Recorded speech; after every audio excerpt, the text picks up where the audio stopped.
How's it going, Bills fans? Buffalo, a ridiculous comeback, knocks off the Patriots 35-31. They keep their division hopes alive and throw a serious thorn into New England's side when it comes to how good this Patriots team is going to be in January. We will talk about the comeback. We'll talk about all the things that went right in the second half. It was just about everybody. Coaching, offense, defense. We're going to have Josh Allen and Sean McDermott live from Foxborough with their post-game press conferences. As you might imagine, I'm sure they will be very excited to talk to the media after this one. I'm Thad Brown. Caleb Carr will be in. Also, we're going to be here with you up until 5 o'clock. If you want to contribute to this show, you can post your comments either to my X feed at ThadBrown7 or the News 8 Facebook page. We will talk about all your thoughts, all your questions, all your reactions as we go on in this hour until 5 o'clock. Here's where I stand with this game. Let me start with one simple point here. When we get to the postseason, we don't know what seed the Bills are going to be. They might be a division champion yet. The Patriots could, in theory, lose to probably not the Jets, but maybe the Dolphins. Doesn't matter to me what seed the Bills are going to be. When the Bills go to the postseason, the comment on the Bills is going to be, this is the team you absolutely do not want to play in January in the AFC. And the evidence for that argument will be this game today in Foxborough and this comeback in this second half. That you can get them down 21-0 at home, and they might still bludgeon you and come all the way back and win the game. As the Bills have been saying all year, as long as there's still time on the clock, we believe. They learned that in the Ravens game. They proved it last week against the Bengals to a degree, and they absolutely cemented that belief in this game against the Patriots.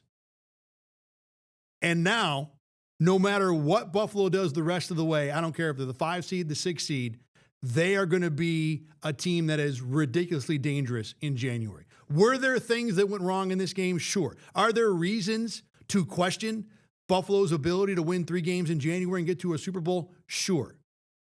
But there is no lead, no situation that any other team in the AFC playoffs is going to feel that is safe against this Bills team and especially this Bills offense. I know the Patriots are not the Texans. This is not an elite Broncos, Packers, again, Texans level defense. But the Patriots defense has been above average significantly most of the year. They came into this game with the least red zone opportunities allowed in the league for the season. They've been only averaging 2 times a game where an opponent got inside the New England 20, let alone scored. And Buffalo, for a 30-minute period, could not be stopped. The Bills did whatever they wanted to, whenever they wanted to on offense. And it's not one guy. This is not Josh Allen pulling out the Superman cape for 30 minutes straight. This is not James Cook rushing for a gazillion yards like he did against the Steelers, like he has in other games this year. This was everybody. This was top to bottom coaching, quarterback, offensive line, running back, tight ends especially, and even the wide receivers made a few plays. Yes, the wide receivers weren't great in this game. Brandon Cook's first possession of the game, we can talk about that at some point.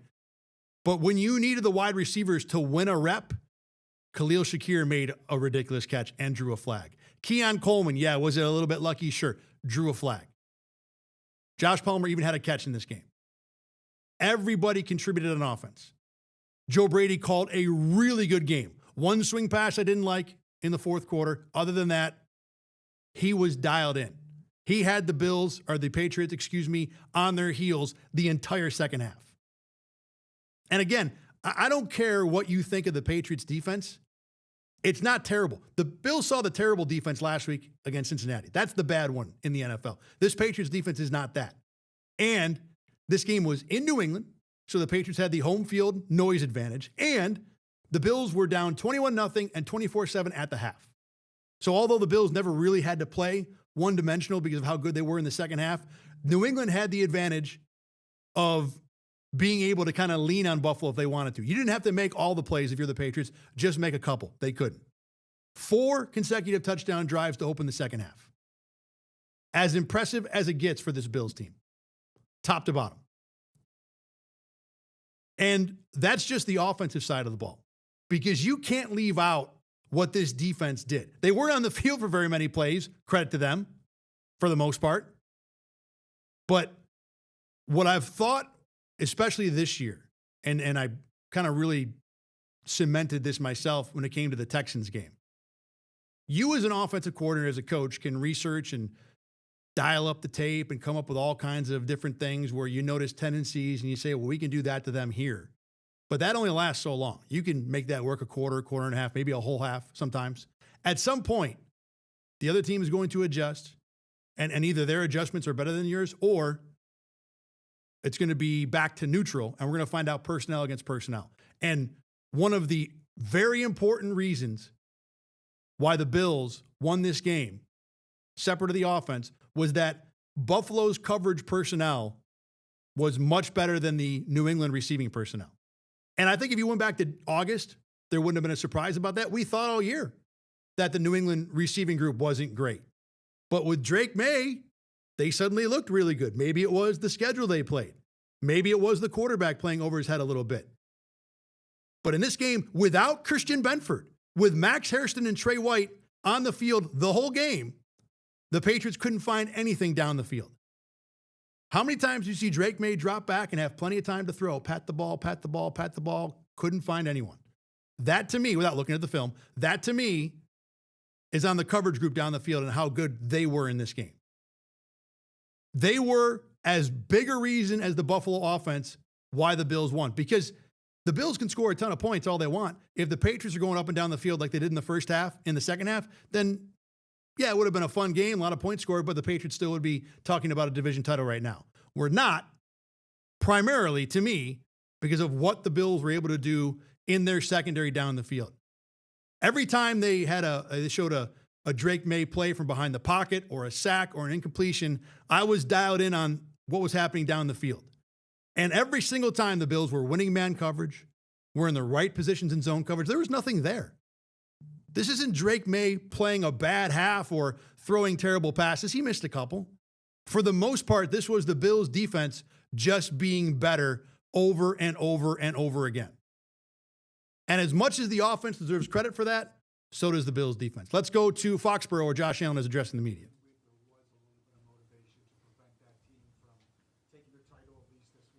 Absolutely. You know, I mean, it's the most important one because it's the next one. I know I say that a lot. It's no different. You know, we understood what was at stake, but at the same time, that wasn't really in the back of our heads. We were just, hey, we got to find a way to win a football game, and you know, that's what we did tonight. On the road against a team that just won 10 games in a row, I know that you talked about, you know, rebounding at halftime, but what sparked you guys? Because it felt like there was no hope for a while there. Yeah, score, stop, score. I think that's what we did coming out. You know, I think we've been pretty dang good at that over the course of the season. Now, obviously, we want to start faster. We don't want to continue to put ourselves in these holes that we're finding ourselves in. But being able to dig ourselves out and be battle-tested come down the stretch here. But, yeah, I would love to find ways earlier on in the game to get things going so we don't have to put ourselves in that situation. You said score, stop, score. After the Steelers game, I think it was you guys were on defense, stop, score, stop, whatever it was. Are those words, like, said at halftime? Does somebody get up and say that? This is what we need to do? Yeah, and if it's not said, it's known within the locker room. But, yeah, it's said by a lot of guys. You know, that's the belief that we have in each other of this is what we're going to do. You know, and it's one thing to say it, but it's another thing to go out there and do it. What have you seen with Dawson Knox the last couple of weeks? I mean, he just continues to find himself in good situations. He's been making plays. You know, early on in the year, maybe not a whole lot of hay coming his way, but, you know, he's never once complained. He's worked his butt off. He's blocked his tail off in the run game. You know, he's finding himself with these opportunities, you know, come the last few weeks, and he's taking advantage of them, and I love the guy. Josh, you were seeking out contact today, second down, turning into linebackers. Is that AFC East title on the line, or what goes into your decision with those? I wish I could tell you, to be honest. You know, sometimes it's just that's what the play calls for. I don't know. It's just trying to make plays for the football team. What was yesterday like for you guys? You guys were in Providence, right? We're fairly close to the shooting and the shelter in place and all that. What was the day like? Yeah, very, very scary situation. Obviously, condolences to the families, and you know, prayers are out to everyone that was involved and affected by it.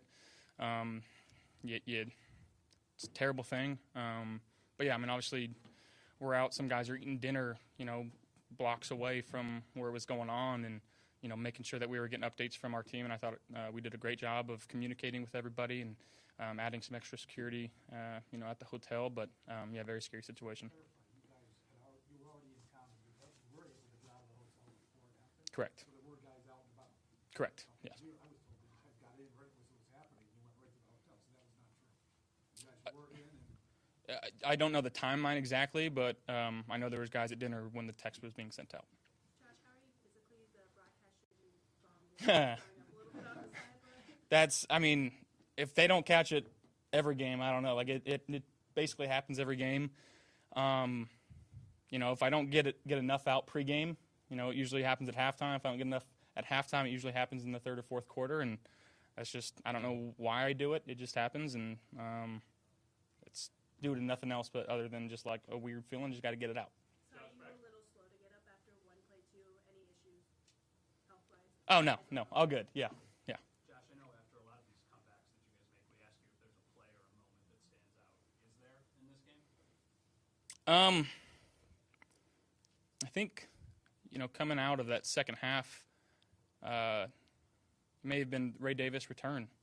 Putting us in good field position, giving us confidence of, hey, like let's just go play football now, and we don't have to worry about the score. We're going to take it one play at a time.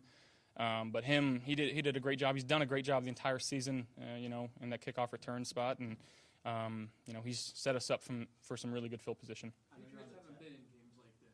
Could you see them starting to get tighter and starting to maybe lose confidence a little bit as you guys were wearing them down? I wouldn't say that. That's a fantastic team. I think you said they won 10 straight, right? You don't win 10 straight by not being a really, really fantastic football team. So, again, it just kind of sometimes comes down to who makes more plays, and tonight that was us. At one point on the sideline, on a play, Matt Milano looked like he got punched in the face, and he responded with probably one of the best halves he's played all season. How much did that mean for that defense? I know you were on the tablet. But. Yeah, I know he had a couple sacks tonight, some big-time plays for our defense. That's the Matt Milano we all know and love. Josh, for that third down game on the line, you call a play for Ty Johnson. I know you've been very complimentary of what he provides to this team, but to see him kind of gut out those tough yards and kind of ice the game for you there, what's that mean to you? He's always been ready. He stays ready. Whenever his number's called, he's primarily our third down back. But when he has the ball in his hands, typically good things happen. He's a thicker little guy, like just built. And he's hard to bring down, so, in that situation, just giving him the ball and letting him push the pile. Josh, what was the thought after you did all that work to finally get ahead, and then one play later, they're back in the weeds, and you got to do it again? What was the feeling there? Get up and get out there and play football, one play at a time. You once talked about the Brady era Patriots being the standard of the AFC as they were for so long. You guys keep your season alive here, or your AFC alive. What's your pride in being the standard bearer for this division? Well, honestly, we're not in first place right now, so I can't say that we're the standard bearer. Obviously, the last 5-ish years, we've found sustained success, but never been able to, punch our ticket to the Super Bowl. And at the end of the goal, that's every team's dream. And our goal is not just to win AFC Easts. You got to get into the playoffs to give yourself a chance to win a Super Bowl. So that's what we're trying to do. Big news over the last 48 hours. Has this weekend been a bit of a whirlwind for you? I've known for a long time, right? So it's not that crazy to me. But yeah, obviously the love that I've received from, teammates and friends, it's a really cool, special moment in my life and in my wife's life, and yeah.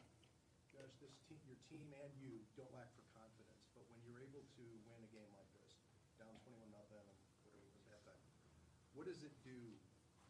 Anything? Because you guys do play at such a high confidence level, but then to be able to do that, there has to be some sort of growth or realization, no?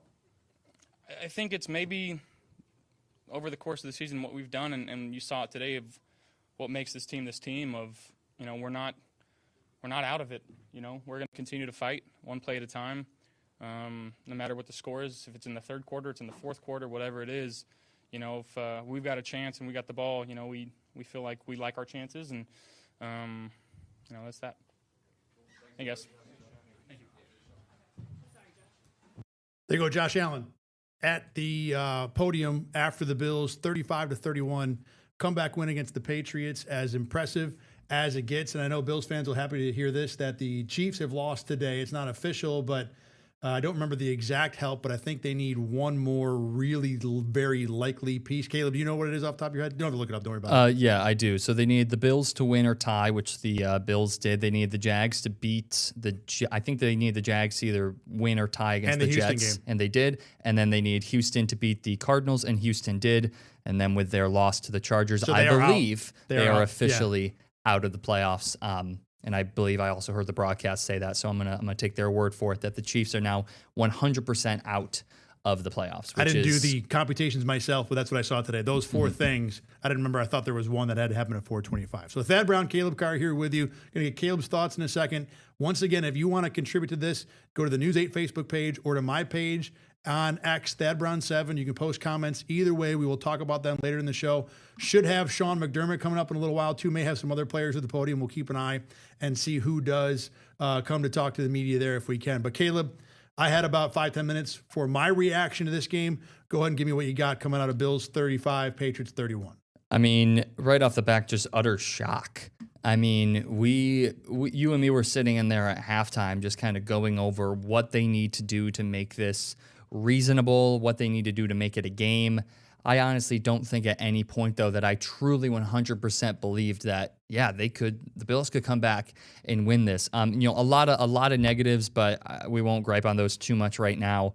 That offense just came out. Josh Allen, they came out firing in the second half, could not be stopped. I think the penalties by the Patriots definitely played a major role in this, but Buffalo did absolutely everything they needed to do, from special teams to the offense to the defense. Everybody was making plays. It seemed like I said, some negatives in there. They still allowed, well over 200 rushing yards.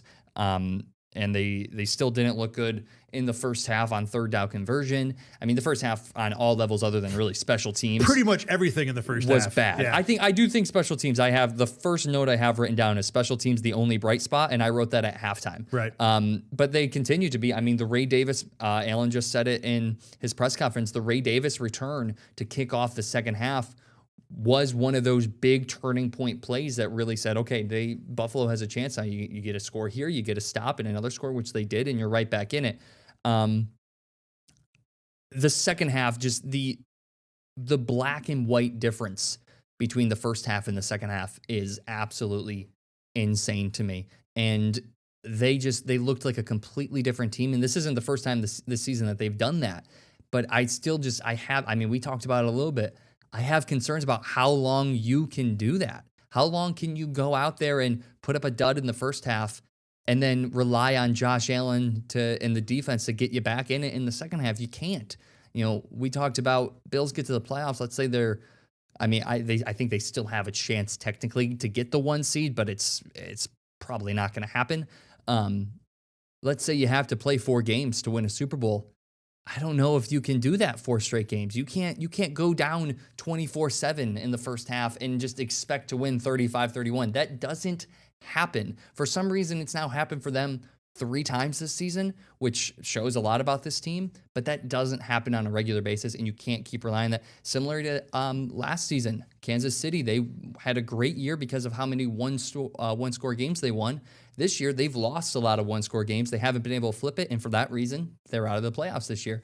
You can't just expect to continue getting, I don't want to say lucky, because I don't think Buffalo did get lucky in the second half or any of their second half comebacks, but you cannot expect to just keep getting lucky. But I mean, listen, if for some reason if they can find a way to put this together and they can find a way to put that second half team out there on the field for all 4 quarters, this is a team that could make a run at a Super Bowl. Sure. I don't want to overreact, but this is a team that could make a run at a Super Bowl if they can put that together. The problem is just putting it together. We just haven't seen enough consistency out of them. I do want to get into the first half and the concern part of this game because it is not nothing. It is significant for sure. Not at all. To your point, this is not the first time the Bills have been in this spot. They've been able to rally a couple times they haven't rallied against teams where they probably shouldn't be in that spot to begin with. But for now, I do want to talk a little more about the positive part of this. And one thing that I do want to make clear is that I don't really feel like the Patriots choked much in this game. I don't think so. They didn't give away. Now, look, they ended up with 7 penalties. Penalties were probably the biggest part. For sure, but the grab on the Keon Coleman pass interference play isn't much of a penalty. It's something that's going to get called every time, but it's not a choke play. The down the field pass interference on Marcus Jones, where Khalil Shakir makes the crazy catch. That's another one where that just happens. That's not a New England losing their cool or not being able to figure it out. Those are things that just happen in the course of football. We never saw the holding on, I don't remember what touchdown drive it was, I think the second or third drive, that allowed the Bills to have a first down on a 3rd and 5 or so from around the 11-yard line. So I didn't see what happened on that play. But this was not New England cratering. This was the Bills just playing better over and over. Sean McDermott, by the way, at the podium now. Let's go back out to Foxborough for that. Okay. Glory to God. Great win. Appreciate all the Buffalo fans that were here to support us today. Resilient, tough football team.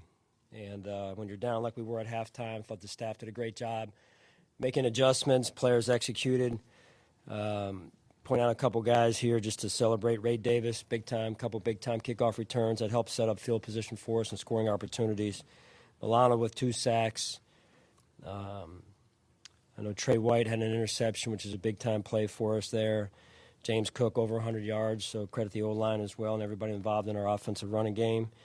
And then Dawson Knox, what a week. Holy smokes, right? Having a new baby, he and his wife, and congratulations to them. And then 2 touchdowns today and setting the record for Buffalo Bills all-time leading touchdown receptions as a tight end. So great award, great honor, and a great leader as well, so of our football team. So that's all right, Chris. You got it. Halftime, you said that the coach did a good job of putting some adjustments together. I know you'd like to be as even keeled as you possibly can, no matter the circumstance. How did you deliver your messaging at halftime? Because those guys look like they got shot out of a cannon in the second half. Yeah, our guys, they understand. They have a good feel for when they are and when they're not playing the way we need to play. And I saw Josh as I was kind of bringing everybody up, and he looked at me, and I just knew he was seeing it like I was, and then the entire team was on the same vibe. So those guys went out there again, started with our kickoff return with Ray and the group, and then and credit Coach Taves and Coach West there as well. And we got in a good rhythm.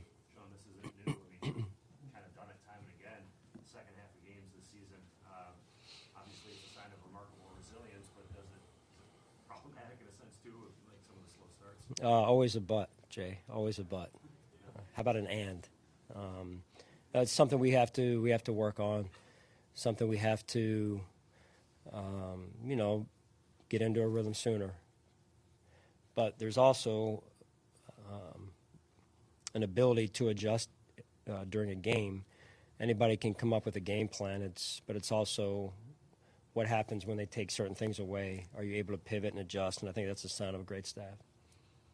Defensively, the first half was a problem. What do you think was holding you guys? Yeah, well, we were giving up some runs, and then because of that, they were a 2-dimensional offense and keeping us off balance a little bit there. So run defense usually starts with gap integrity, so we'll look at it and address it, and we've got to be better, that's for sure.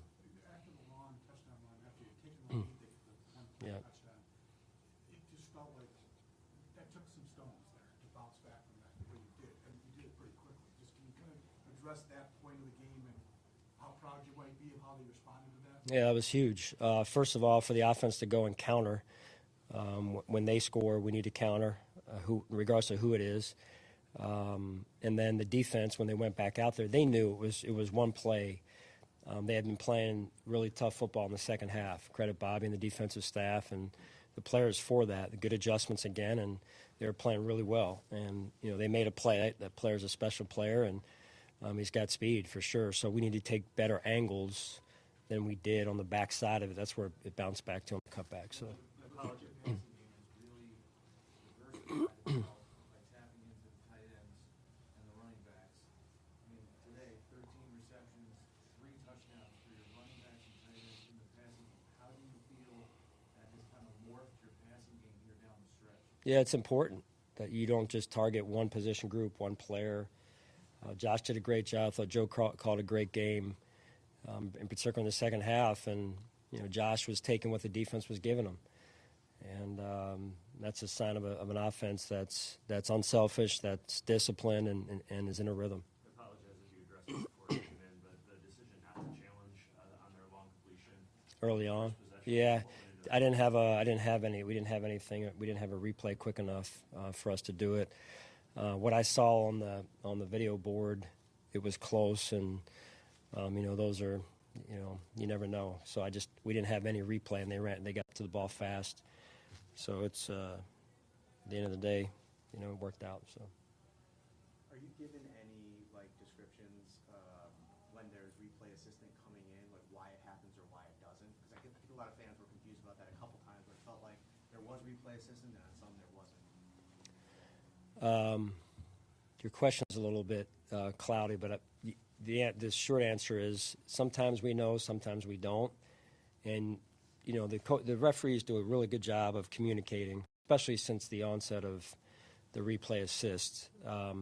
It's loud in the stadium, so in their defense, but sometimes they chime in, sometimes they don't, sometimes you think they will and they don't, but it's all part of the game. The game ebbs and flows, and whether it's a challenge in the first half, if I had we didn't have any view in the booth upstairs, so it was a hard deal. Hey, Sean, a couple of your players said that they did hear the Patriots chirping at halftime, particularly Diggs and Collins, two of your guys.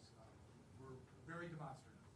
They said they took it to heart a little bit. Did you notice any of that? No, I didn't. This game isn't about any one player or two players in this case. Those guys are great players, and really it's just about a team game. That's what it's about. And our team finished the game today the way we needed to finish and got a win, so we move on. You talked about feeling players quite often. Did you feel Matt Milano? Oh yeah. I mean, he was vibing out there. You probably felt him up in the box. I mean, 2 sacks. Bobby made those 2 calls, and Matt cashed in. So it was good to see. He's been working his tail off to get himself back to where he was today. So I credit him and all the training staff and everything. Does it feel good not letting him celebrate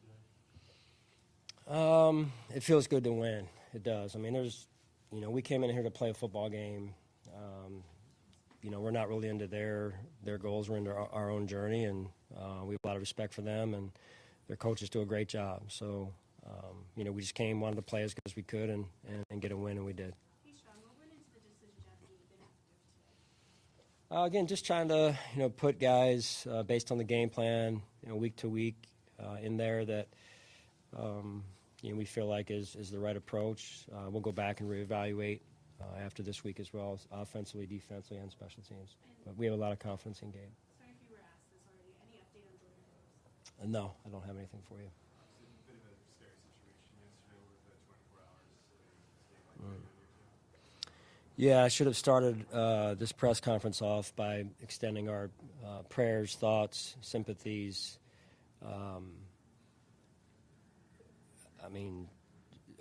Just in a very unfortunate situation and a shame. It really is. And,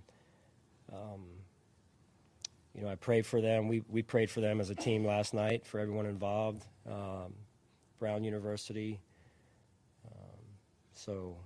There's things in life that are bigger than football, and I thought it was important that we did that when we came together as a team last night. So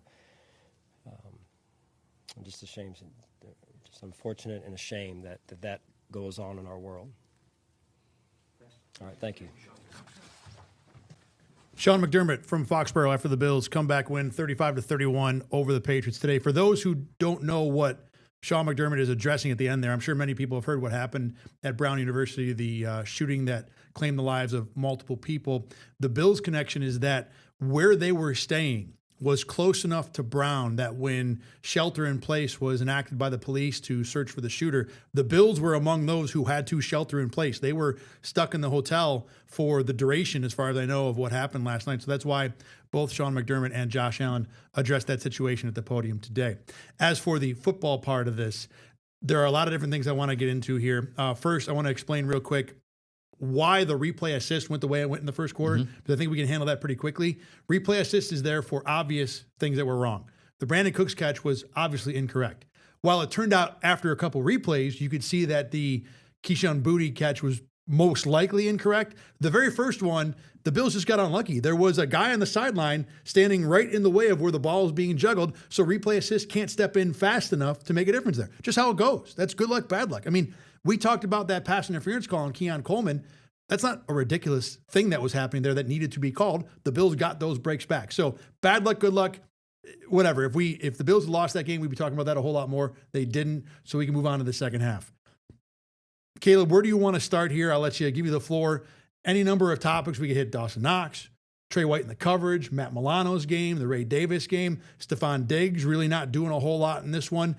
Give me somewhere where you want to go in terms of what stands out from this Bills team in the comeback part of this game, because we will get to the first half of this a little later on. I think we start with Dawson Knox. I thought he had an absolute great day. Ends with, 3 catches, 37 yards, two of those catches being touchdowns. I mean, he's just, they said it, he's a new dad, so kind of a different vibe for him out there. Maybe a little bit of extra juice, but he's just one of those guys that, the Bills receiving core has struggled a lot this year. And, Dalton Kincaid, when he's healthy, has been out there and he's been playing very well. He's been, he fits into the scheme very well. Dawson Knox hasn't gotten as many opportunities, but I thought he got a few today and he got a few last week too, the past couple weeks. And he's just one of those guys that, we talked about a little bit, like physically, he's not this super athletic tight end. He's not going to beat every linebacker in coverage. He's not going to be able to take these guys one-on-one, but he's a guy that knows what he's doing. He knows where to go, especially with a quarterback like Josh Allen, the scramble drill. He knows how to kind of move around the field and move around the different defensive coverages to get open for Allen and to be that reliable guy that you throw it to him, he's going to make the catch. So I thought he just he really showed up in the second half. For a team hurting for receiving options that you can depend on, Dawson Knox has been that the last 2 weeks, and he's not going to blow anyone away with his athleticism or playmaking in a larger sense. But if you can get 3 for 37 out of him today, and 2 touchdowns is nice, but even let's say all 3 of those go for first downs, that's going to be a big release valve for this offense that at times has struggled to figure things out. Today was not one of those times, but developing that other tight end option, I agree with you, was a big part of what the Bills did in this game. Yeah, he's not going to be a game changer like guys like Khalil Shakir and Keon Coleman. You hope they be, or even Dalton Kincaid, but this team has been really struggling to even, like you said, have a guy that's reliable. So for him to kind of step up and start to be that guy is huge for this offense. The other part of the offense, 2 things I want to hit on quick here. Number one, the offensive line played incredible in the second half. The one holding penalty to Osiris Torrance was really the only mistake. The Bills ended up running it for 168 in the game, most of that again in the second half. The 2 sacks Josh Allen took, both in the first half. There really was very little pressure in the second half of this game. Now, some of that might have been a scheme choice for the Patriots. Regardless, the O-line did their job in this game. Number 2, the coaching, Joe Brady. It felt like the mix between run and pass was really good. I tried to go through the second half play-by-play to say, what did they lean on? Where were they going with the ball? And there really wasn't any one consistent thing. James Cook had 107 yards, 22 carries. Again, most of that in the second half. Tight ends contributed, but the number 1 receiver in this game was Khalil Shakir, 5 for 65. The long part of that a little fortunate, but whatever.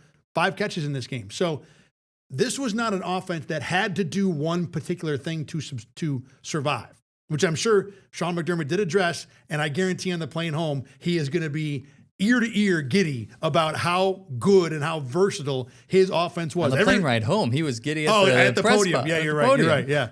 And the everybody eats philosophy. Look at us. We can still put 35 on a good team on the road in a big game with our offense just spreading it out to whoever. And, we can some other time during the week debate about how legit that is going forward, big picture. But in this game, it worked out dang fine for the Bills that they were able to use whatever they needed to, whenever they needed to. Go ahead. Nope. So that second half, Joe Brady, you said, I thought he, like you said, called an excellent game. I agree that there wasn't really in the first half, it was kind of like, okay, if we shut down James Cook and we don't really let Allen get going too much in the pocket, then we're going to be good from the Patriots' point of view. But in the second half, it was like, okay, well, we slow down James Cook. Well, Dawson Knox has had a big catch. Okay, well, we cover Dawson Knox. Oh, well, now Josh Allen's running. Like, they started to utilize everybody, like you said, that everybody eats mentality. And It's the everybody eats mentality has had its ups and downs this year, but I thought this was a good half at least. With all that being said, I do want to bring attention to the poor first half he had, more in particular, was it the third drive of the game for Buffalo? Third drive of the game for Buffalo in the second quarter, 3rd and 15, calls a screen pass to Khalil Shakir, goes for 7 yards, and then they punt the ball.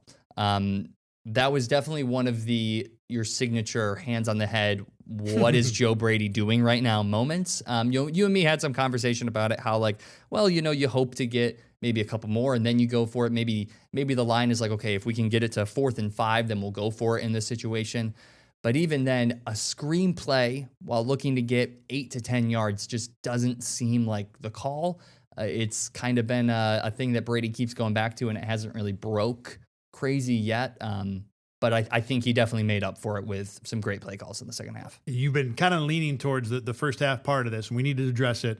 I did think that Sean McDermott, like you said, was certainly feeling himself a little bit in that post-game press conference when he gets a question about, hey, the second half was great, but the first half was bad. He was like, oh, only a but, huh? You can't say and. Look, that is a legitimate question. It is. About this team. And yes, the second half was amazing, but this wasn't a top-to-bottom 60-minute game that was great. They played about 30 minutes, 35 minutes that was great, and 27 that was far from great. This is going to be a concern for this team going forward. They got run on all game long. Like you said, 200-plus yards, easily New England's best game of the year. Yes, a couple of those were out-the-door runs from Travion Henderson, who's a home run hitter. But those are things you have to stop and things you're going to see again when the Bills get to the postseason here. So those are concerns. Joe Brady didn't have his best game. I thought the mix in the second half was good, but the call on the third down you brought up, 3rd and long, was not a good one. The 3rd and short call on the second to last drive of the game with the screen to Ty Johnson that got smothered and gave New England one more chance was also not a good call. So I don't think we learned anything new about what can cause this Bills team problems. You can run on them, you can hit big runs on them, and you can really take this offense out of its rhythm in a number of different ways in different points in this game. And when that happens, they will score 7 points in 27 minutes or go shut out for the first 20, 25 minutes of the game. They had 5 first downs in the first half. So that concern still exists. I think the thing we learned from this game, though, is that other part can exist in a spot where it's not as lucky as it was against Baltimore, where it's not against a defense that's like as Cincinnati. Poor as it was against Cincinnati. And it doesn't involve, that Bengals comeback win was awesome, but the 2 interceptions were both kind of fluky. You don't get to pick off a dump over a DB's head too often, and the deflection was what it was. So this game was not that. And that's where I think when you want to talk about, you go into a game and you think you have an opinion about a team, really both teams, but the Bills is what we're talking about. What did I find out about this game or what happened in this game that's different? And it can be both good and bad. What we find out about the Bills is that against a team that has one of the best records in the AFC, the Bills can dominate them enough to swing a 21-0 deficit, enough to win a huge game, not in January, but we're close to that, on the road. Everything that you want to see out of a team that Bills fans hope can win a championship, you got that with no caveats, no luck. I saw a couple fans complaining about the refs. The refs were not the thing that swung this game. The Bills were just better. Both sides of the ball, up front, down the field, playmakers, everything. I think for the refs, there were definitely some plays that helped the Bills, Sure. but I think they dominated that second half so much that it didn't matter. The problem is, you just said there at the end that we saw a team that can dominate a good team, that can go win a game. Problem is we also saw a team that can get absolutely stomped by a good team. And at this point in the year, you can't be, what was this, week 15? We're going into week 16 now. There's 3 more games left in the regular season, and your hopes are still alive for an AFC East championship, but realistically, you're fighting for a good spot in the wild card. You can't be still at the point in the season where you don't know who you're getting. You don't know what team you're getting. We, as fans, as people that just watch from the outside, we have no clue what Buffalo Bills team is going to show up. If that first even half within team, a game, within a game, if that first half team shows up against the Browns next week, they could lose. They could for 60 minutes. Yeah, I know what you're for saying. 60 minutes. Yeah. I mean, even if the first half team shows up, even if that team shows up only in the first half and then a better team comes out in the second half, like 21-point comebacks are not something that are a regular, even for this crazy, even for how good that offense was. A 21-point comeback in the second half is still kind of crazy. Sure. Even watching how good they were. It is not something that's going to happen every week. It's not something that you can get used to. I mean, I feel like I just keep saying this, but just at this point in the year, they're just too inconsistent for me to like come out of this game with more confidence than I had going into it. I think I have a little bit more. I think Maybe I yes, have a to. little Yeah. bit, but it's tough for me to have like a lot because of how inconsistent. This is still a flawed team. They're all flawed in the AFC, and the Bills are absolutely a flawed team. They got away with it today. Yeah. In a number of ways, but the way they got away with it is the thing that I'm continuing to land on. It's impressive. Yeah. Let's talk about some individual players here. I know Matt Milano got called out. I think he had, 2 sacks in the game? Yeah. And look, as we talked about watching the game, someone's got to make the sacks. Someone's got to in there and fight in to create the big plays. To me, both of those were covered sacks. They were blitzes where Matt Milano, even for Matt Milano, and he is, when he was in his prime, to me, the best blitzing linebacker in the NFL. There is a technique to when you race in and you might get met by a running back or a lineman reacting to you to be able to get around those players and get pressure on a quarterback. He's not nearly that good anymore. What happened on those plays in this game were that the Bills just covered too long for Drake May to make a play. Discipline rush. The Bills didn't allow Drake May to scramble like he had killed him in the first half multiple times. But I don't want to look at this and say, hey, Matt Milano's back, because to me, it was still the guys down the field making the play. And yes, Matt Milano finished it. Good for you. But this was a lot more about things happening outside the pocket than the sack we actually had eyes on the TV broadcast. Yeah, 100%. This wasn't just like Matt Milano destroying the offensive lineman. This wasn't, some of the Joey Bosa sacks that we've seen this year where he just beats the guy and brings him down immediately. Like this wasn't that. But to your credit, like he still completed the play. He still finished the play. And I am a firm believer of like confidence boosts, big game confidence boosts. I mean, we saw it. Cole Bishop had a really good game against the Chiefs, and then he went on for like a stretch, and he's still playing good. Now, I'm not saying he's playing bad, but he had a stretch of games where he was just next level, and I think that Kansas City Chiefs game was a big part of that.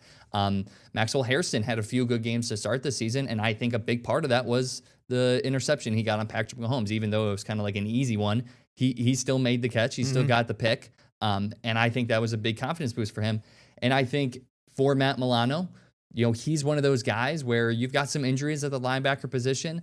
We've been talking all season about how good Shaq Thompson has been. He's still an older guy. He did not have a good game today. He didn't have a great game today, but Matt Milano stepped up in place of that. And to see that he's able to do that, I think this game could serve as a good confidence boost that a Bills linebacker core could really need heading into the end of the season. It can't hurt, for sure. Exactly. And you're right. The confidence boost is for sure a help. Let's move a little further back on the defense. Trey White in particular had the interception. Yep. Look, we both talked about it. That was way more a good punt than it was a great defensive play. Either way, he made the play. But more to the point, this was the first game all year Drake May did not reach 200 yards passing. He had 155, not even close. Yeah.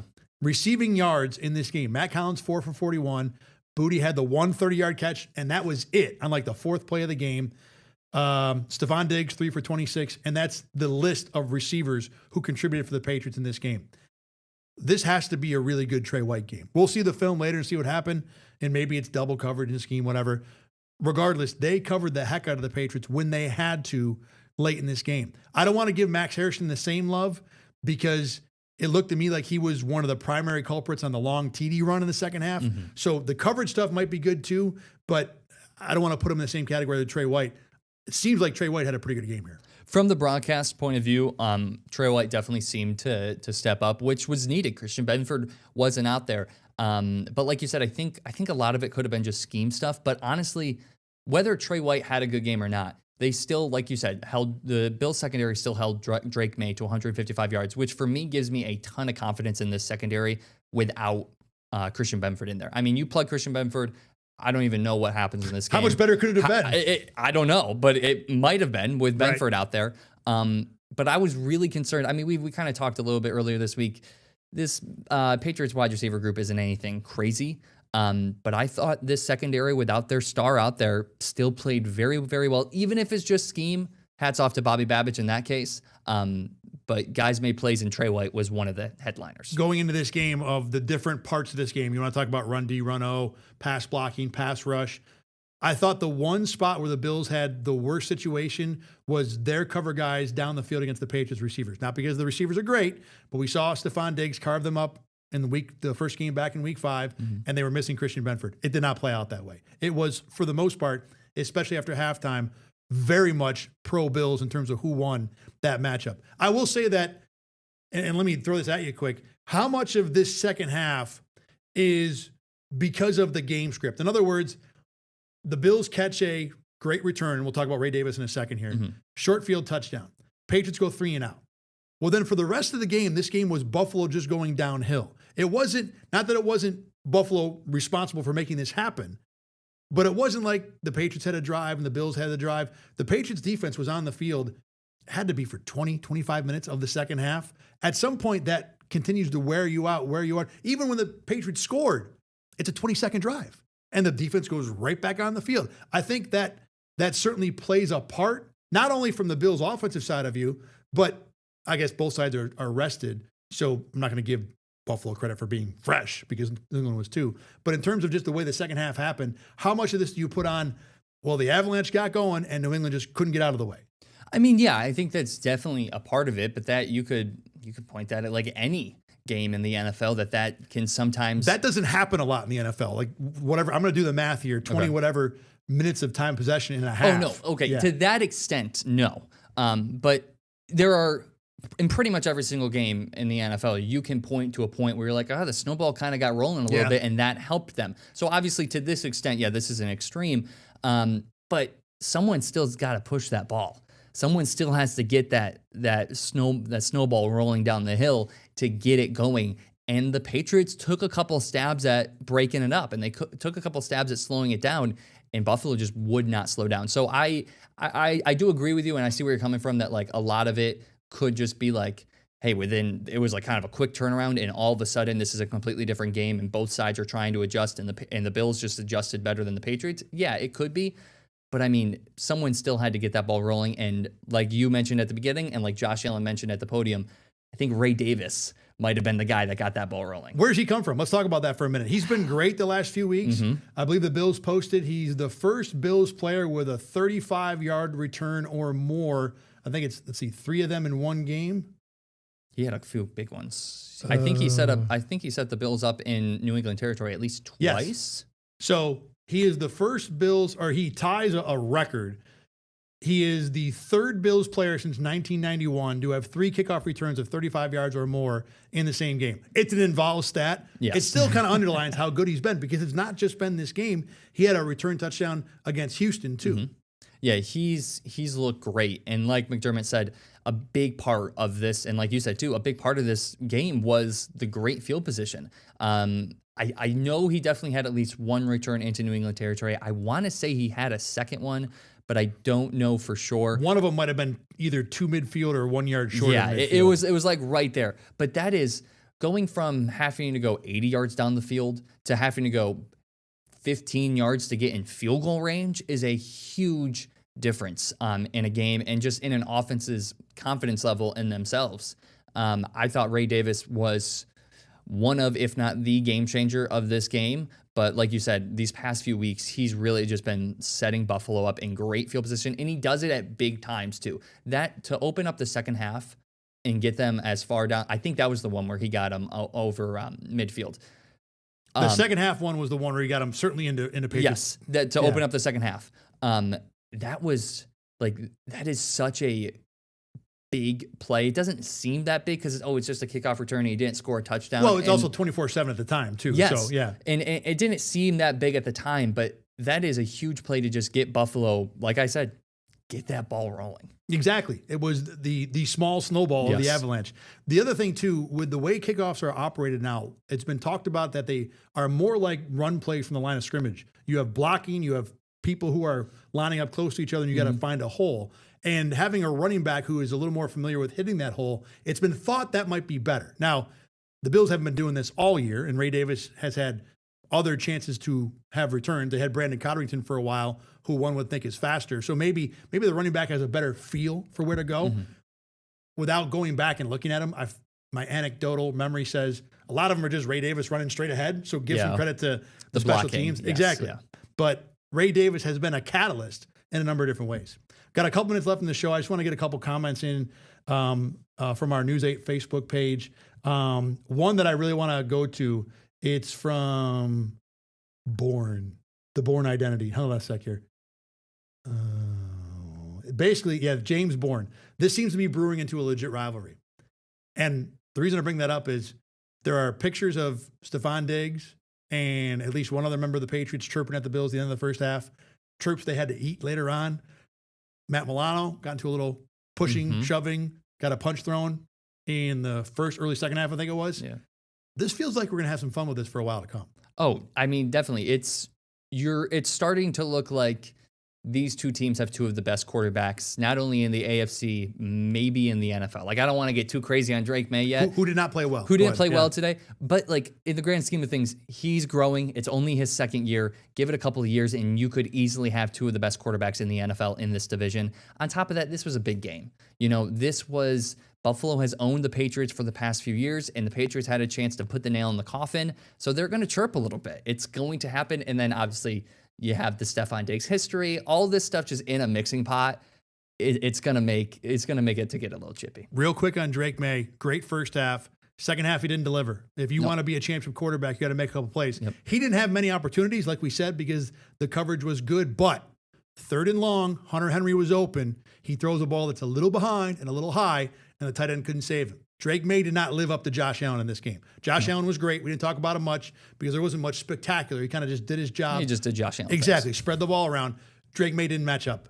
Didn't live up to it. He'll have more chances, like we said, but in this game, it was not nearly enough. No, definitely not. And that's gone back to the thing that we've talked about the Patriots a lot is just experience level. That's one of their biggest weaknesses right now is they don't have that much experience, but give them some time. It's going to be a really good team up there in Foxborough. Yeah, the Patriots are far from being done for this year. They still were the team that put 21 on Buffalo to open this game up. All right, that's going to do it for this edition of BKL Nightly, the Game Day Recap edition.